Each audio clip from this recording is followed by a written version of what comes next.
Dagdag pa rito, ipinaliwanag ni Ritzy na ang Elan ay hindi isang tipikal na public school.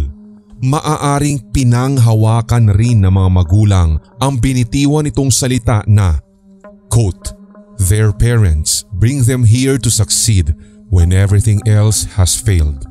Unquote.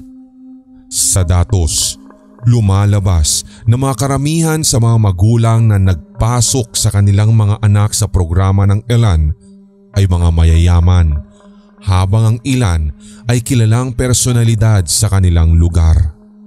Kung pagbabasehan ang mga lumabas na testimonya mula sa mga naglakas loob na magsalaysay at mga naging estudyante sa Elan, isinalarawan nila bilang hellhole ang kanilang naging karanasan sa pananatili sa naturang eskwelahan. Lumalabas sa mga karaniwan nilang salaysay, abusive at humiliating ang mga school administrators ng Elan na kung saan ilan nga sa kanila ay suppressed sa kalayaang magsalita kontra sa school habang ang ilan ay ina-isolate sa karamihan. Sa kabilang banda, may mga alumni ang Elan na naghayag na malaki ang naitulong ng ino-offer na unconventional treatment